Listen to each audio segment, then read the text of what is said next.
नमस्कार। स्वागत है आपका श्रीदेव क्लासेस में।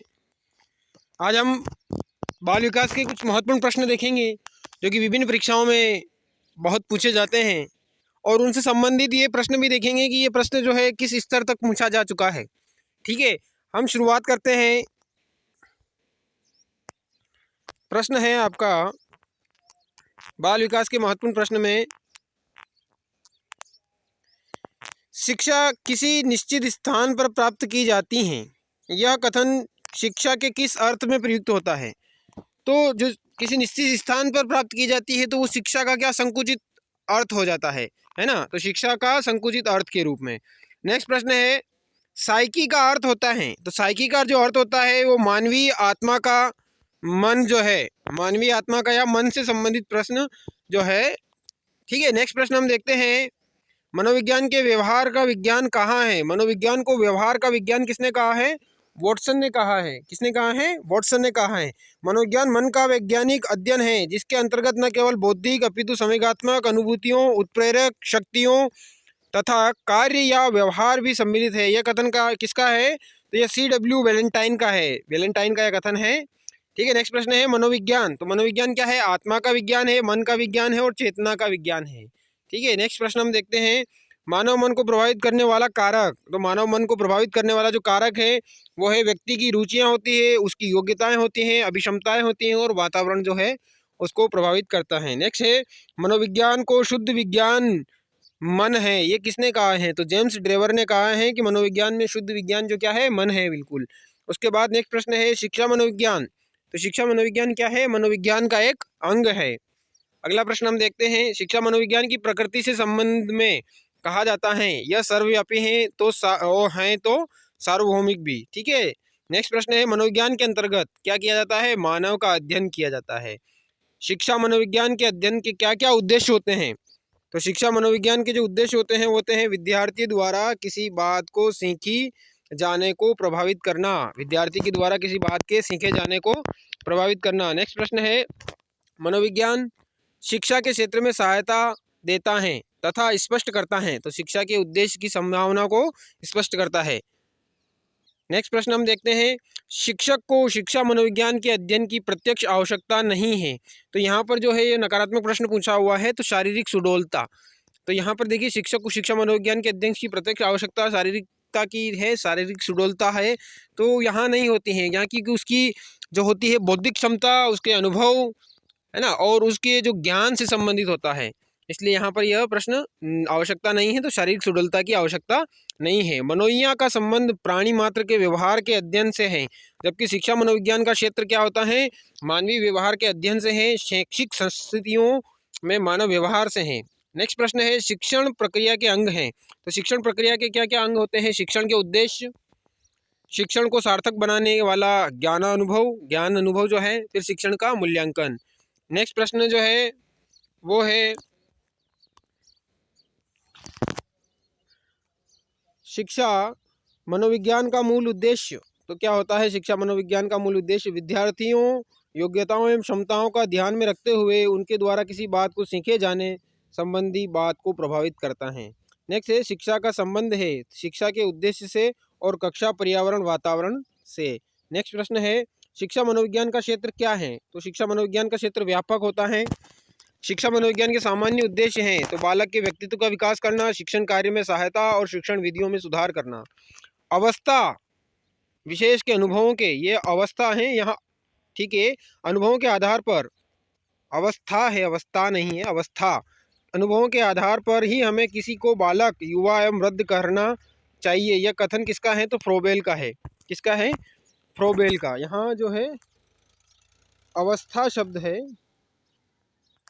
ठीक है, नेक्स्ट प्रश्न हम देखते हैं, शिक्षा मनोविज्ञान का प्रमुख उद्देश्य है। तो बाल केंद्रित शिक्षा का विकास। देखिए, वर्तमान में जो शिक्षा है उसका पूरा उद्देश्य वो क्या है? शिक्षा जो है बाल केंद्रित है, और ये जो किसके द्वारा ये कहा गया है कि शिक्षा जो बालक है उसका जो बोझ है, उसको बस्ते का जो बोझ है हल्का करना, कम करना। ये किससे संबंधित है? तो NCF 2005 का जो भारत में राष्ट्रीय पाठ्यचर्या नियम जो आया है, नेशनल करिकुलम फ्रेमवर्क 2005, उसके अनुसार बालक के बोझ को कम करना, बस्ते को बोझ को कम करना, है ना। ठीक है, नेक्स्ट प्रश्न हम देखते हैं, शिक्षा मनोविज्ञान का प्रमुख लाभ है। तो शिक्षक शिक्षार्थी के बीच में मधुर संबंध होता है। नेक्स्ट प्रश्न है, कक्षा में छात्रों को उनकी विभिन्नताओं के आधार पर पहचानने के लिए शिक्षक को ज्ञान होना चाहिए। तो शिक्षा मनोविज्ञान का ज्ञान होना चाहिए।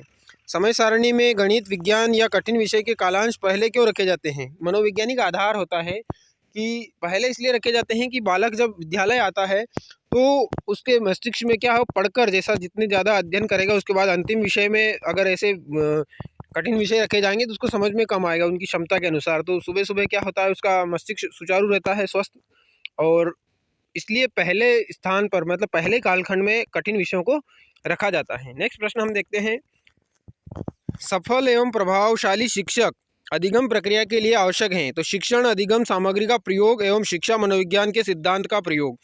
नेक्स्ट है, निर्देशन एवं परामर्श में किस विषय का अधिक उपयोग किया जाता है?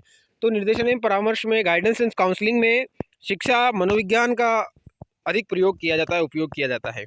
छात्रों की योग्यता एवं रुचि के आधार पर पाठ्यक्रम निर्माण में योगदान होता है, शिक्षा मनोविज्ञान का योगदान होता है। बुद्धि परीक्षण विषय है शिक्षा मनोविज्ञान का। शिक्षक मनोविज्ञान के ज्ञान द्वारा बालकों की बुद्धि तथा रुचियों की जानकारी करके शिक्षा देता है, प्रकृति को जानकर शिक्षा देता है और आर्थिक स्थिति तथा पारिवारिक स्थिति की जानकारी लेकर शिक्षा प्रदान करता है। अगला प्रश्न है कि मनोविज्ञान का शिक्षा के क्षेत्र में योगदान। तो वर्तमान में मनोविज्ञान का शिक्षा के क्षेत्र में क्या योगदान है? शिक्षा बाल केंद्रित हो गई है, शिक्षक बालकों से निकट का संपर्क स्थापित करने का प्रयास करता है, शिक्षक को छात्रों की आवश्यकता का ज्ञान हो सकता है। स्किनर के अनुसार शिक्षा मनोविज्ञान के सामान्य उद्देश्य है बाल विकास। स्किनर के अनुसार शिक्षा मनोविज्ञान के विशिष्ट उद्देश्य है बालकों के वांछनीय व्यवहार के अनुरूप शिक्षा के स्तर एवं उद्देश्यों को निश्चित करने में सहायता करना।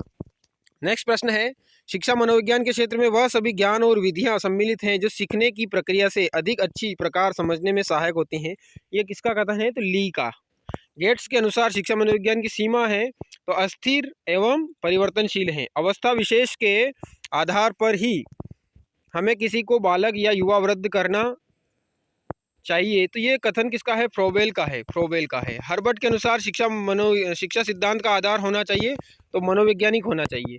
फिर है मोंटेसरी के अनुसार एक अध्यापक द्वारा उस स्थिति में ही शिक्षण कार्य प्रभावी ढंग से किया जा सकता है जब उसे ज्ञान होगा। तो उसे क्या ज्ञान होगा? मनोविज्ञान के प्रयोगात्मक स्वरूप का उसे ज्ञान होगा। नेक्स्ट प्रश्न है, वर्तमान समय में शिक्षा मनोविज्ञान की आवश्यकता है। तो ये बाल केंद्रित शिक्षा से संबंधित प्रश्न है जो कि वर्तमान परीक्षा में 2009 सीटेट की जो एग्ज़ाम हुई थी उसमें पूछा गया था, और रीट की जो एग्ज़ाम है उसमें भी पूछा जा चुका है, और एमपी टेट की जो वर्ग 1 और 2 की परीक्षा हुई थी वर्ग 2 में पूछा हुआ था। नेक्स्ट प्रश्न है, वर्तमान समय में शिक्षा मनोविज्ञान की आवश्यकता समझी जाती है तो सर्वांगीण विकास से संबंधित। शिक्षा मनोविज्ञान का प्रमुख लाभ है शिक्षक शिक्षार्थी के बीच में मधुर संबंध हो। शिक्षा मनोविज्ञान की उत्पत्ति कब हुई है? तो सन 1900 से हुई है। मनोवैज्ञानिक शब्द के समानांतर अंग्रेजी भाषा के शब्द साइकोलॉजी की व्युत्पत्ति किस भाषा से हुई है? तो वो है ग्रीक भाषा से।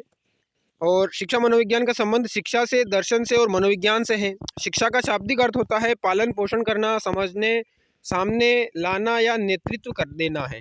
मनोविज्ञान वातावरण के संपर्क में आने व्यक्तियों के क्रियाकलापों का विज्ञान है। यह कथन किसका है? तो वुडवर्थ का है।